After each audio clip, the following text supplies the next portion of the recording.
नमस्कार। आज की इस क्लास में हम पढ़ेंगे हिंदी व्याकरण और हिंदी व्याकरण के अंतर्गत आज हम पढ़ेंगे शब्द विचार। तो शब्द विचार पढ़ने के लिए पहले हमको शब्द के विषय में जानकारी करना आवश्यक है। तो आइए हम जानते हैं शब्द क्या होता है। तो पिछले वीडियोज़ में हमने आपको बताया था कि दो या दो से अधिक वर्णों के सार्थक मेल को शब्द कहते हैं। शब्द वर्णों के ऐसे समूह होते हैं जिनका कुछ अर्थ निकलता है। अब शब्द के साथ एक चीज और आती है पद। पद क्या होता है? इन्हीं शब्दों का प्रयोग जब किसी वाक्य में किया जाता है तो वे पद कहलाते हैं। जब शब्दों का प्रयोग वाक्य में किया जाता है तो वे शब्द पद कहलाते हैं।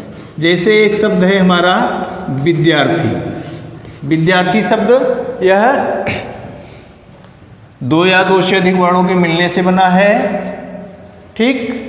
और इसका एक अर्थ है विद्यार्थी। विद्यार्थी का मतलब निकलता है कि एक छात्र जो स्कूल में पढ़ता है, एक बालक जो स्कूल में पढ़ता है उसको कहते हैं विद्यार्थी। तो इसका अर्थ निकल रहा है। अब यह क्या हो गया? यह शब्द हो गया। और अब इसका एक वाक्य बनाइए, विद्यार्थी अपनी कक्षा में बैठे हैं। तो इस वाक्य में जब विद्यार्थी का प्रयोग किया गया तो यही विद्यार्थी शब्द जो है क्या हो गया? पद हो गया। इसी विद्यार्थी शब्द को तब हम क्या कहेंगे? पद कहेंगे। तो आइए देखते हैं शब्द के भेद। शब्द के मुख्य रूप से चार भेद होते हैं। कौन कौन से होते हैं? उत्पत्ति के आधार पर शब्द के भेद, रचना के आधार पर शब्द के भेद, अर्थ के आधार पर शब्द के भेद और प्रयोग के आधार पर शब्द के भेद। तो आइए हम पहला देखते हैं उत्पत्ति के आधार पर शब्द के भेद।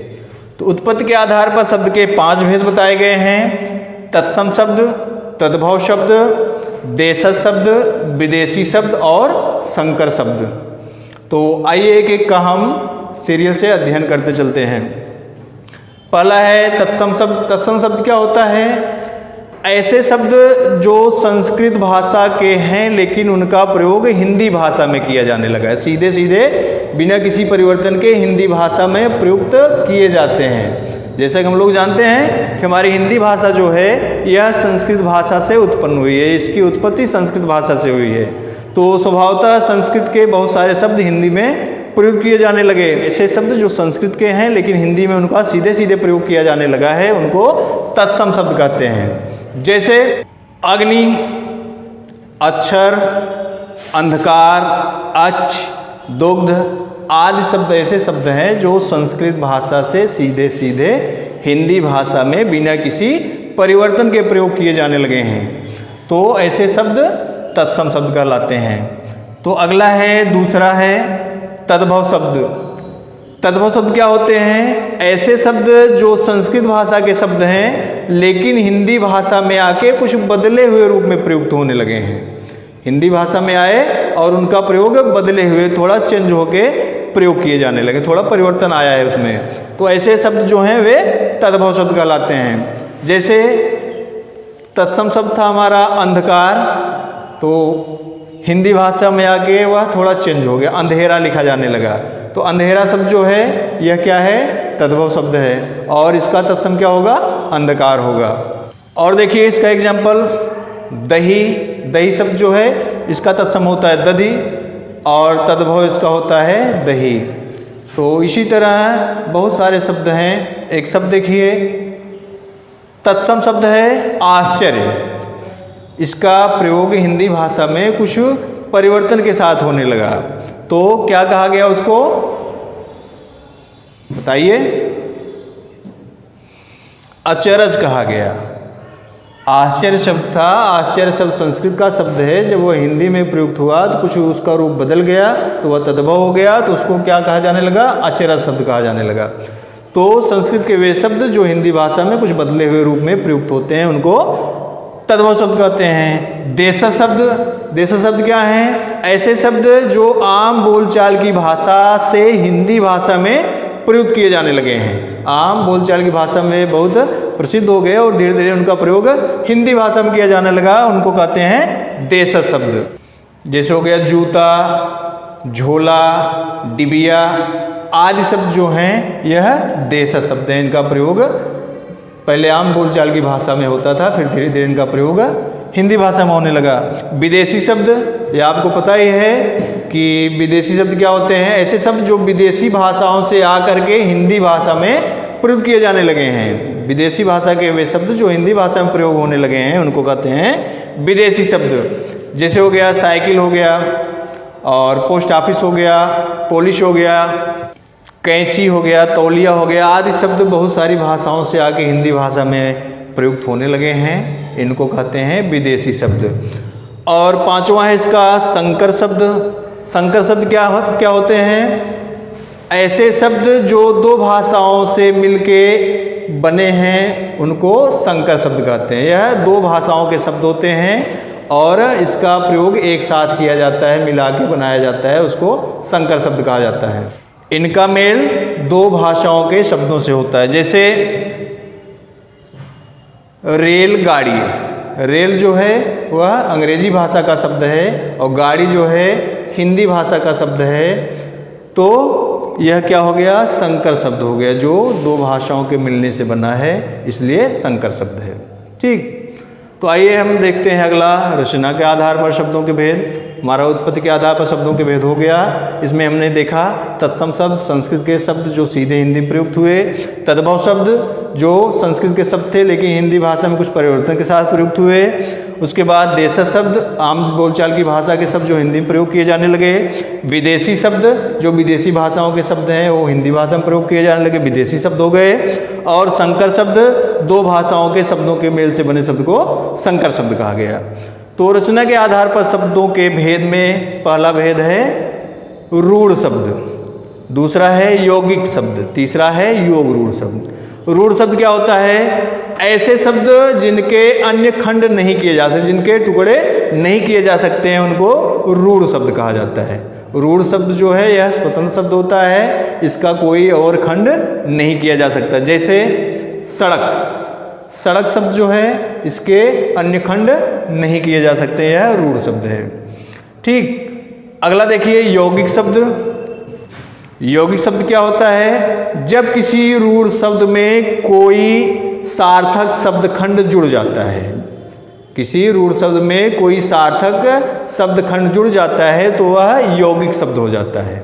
जैसे सड़क हमने आपको बताया, तो सड़क के साथ छाप जोड़ दीजिए। सड़क मिला हमको रूढ़ शब्द, अब इसमें हम एक शब्द खंड जोड़ दिए सड़क छाप। सड़क छाप हमारा हो गया यौगिक शब्द। जैसे राज्य है, ठीक, यह रूढ़ शब्द है, इसमें हम जोड़ दिए पाल, एक शब्द खंड जोड़ दिए राज्य के साथ पाल, तो हो गया राज्यपाल, यह हो गया यौगिक शब्द। ठीक, रूढ़ शब्द के साथ कोई सार्थक शब्द खंड अगर जोड़ दिया जाता है तो वह यौगिक शब्द हो जाता है। और अगला है योग रूढ़ शब्द। योग रूढ़ शब्द क्या होता है? इनकी रचना, योग रूढ़ शब्दों की रचना यौगिक शब्दों की तरह होती है। यह जो है यौगिक शब्दों की तरह होते हैं, लेकिन इनका प्रयोग एक विशिष्ट अर्थ के लिए किया जाता है। योग रूढ़ शब्द यौगिक शब्दों की तरह इनकी रचना होती है, लेकिन इनका प्रयोग एक विशिष्ट अर्थ के लिए किया जाता है। जैसे निशाचर, रात्रि में विचरण करने वाला। निशा रूढ़ शब्द था, चर इसमें जुड़ गया, यह हो गया यौगिक शब्द, लेकिन इसका प्रयोग एक विशिष्ट अर्थ में किया जा रहा है कि रात में विचरण करने वाला, इसलिए यह क्या हो गया? योग रूढ़ शब्द हो गया। एक एग्जाम्पल और देखिए, चार पाई। ठीक, चार रूढ़ शब्द था, पाई इसमें जुड़ गया, यौगिक शब्द हो गया, लेकिन दोनों मिलके एक विशिष्ट अर्थ में प्रयोग किए जाने लगे। चार पैर हों जिसके, या चार पैरों वाली, विशिष्ट अर्थ में प्रयोग हुआ, इसलिए क्या हो गया? योग रूढ़ हो गया। अब देखिए अगला है अर्थ के आधार पर शब्दों के भेद। अर्थ के आधार पर शब्दों के चार भेद होते हैं। पहला है एकार्थी शब्द, ऐसे शब्द जिसके सिर्फ एक अर्थ निकलते हो, जिसके केवल एक अर्थ निकले, उसका कोई अन्य अर्थ न निकले, उसको कहते हैं एकार्थी शब्द, एक अर्थ बतलाने वाला शब्द। तो जैसे खिड़की, दुकान, मेज, यह ऐसे शब्द हैं जिनका केवल एक ही अर्थ निकलता है। तो जिसका केवल एक ही अर्थ होता है, ऐसे शब्द जो केवल एक अर्थ देते हैं उनको कहते हैं एकार्थी शब्द।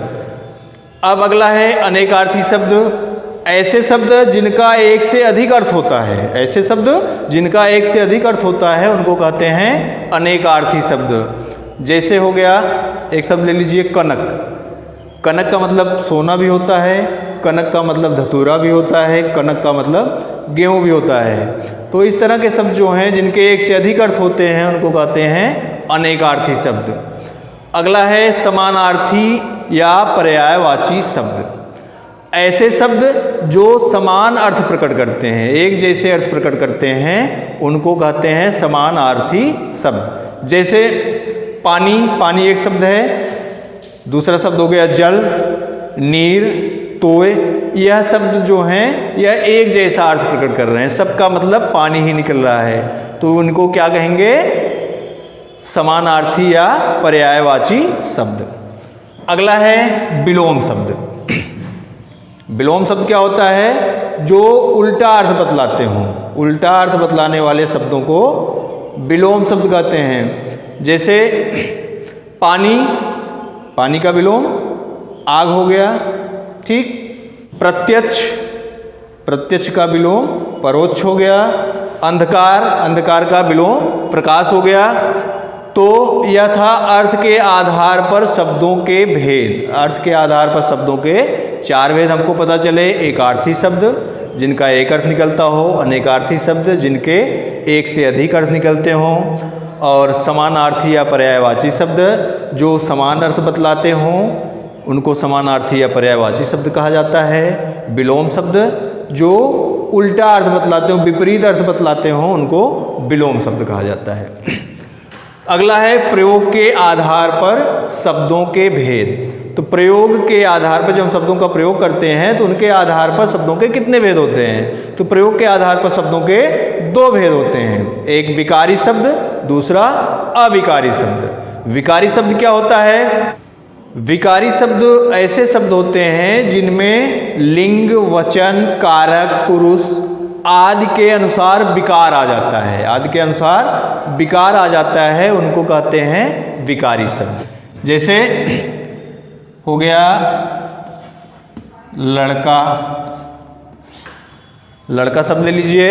लड़का शब्द में यह अभी पुल्लिंग है, स्त्रीलिंग इसका बनाएंगे लड़की हो जाएगा, और बहुवचन बनाएंगे तो लड़का का लड़के हो जाएगा।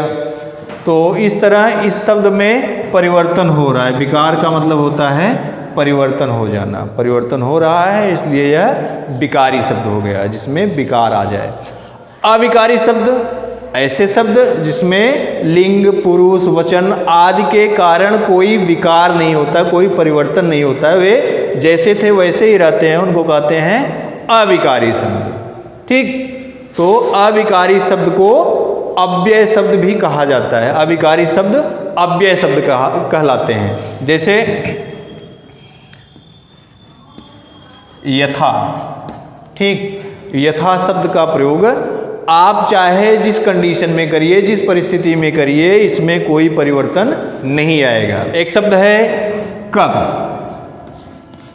अब देखिए कब शब्द जो है यह अविकारी शब्द है।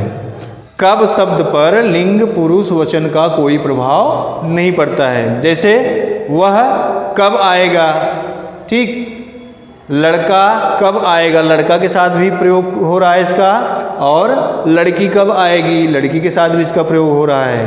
वे कब आएंगे, चाहे इसका प्रयोग बहुवचन में करिए, चाहे वह कब आएगा, चाहे एक वचन में करिए, तो इस पर लिंग, पुरुष, वचन आदि का कोई प्रभाव नहीं पड़ रहा है, इसलिए यह अविकारी शब्द है।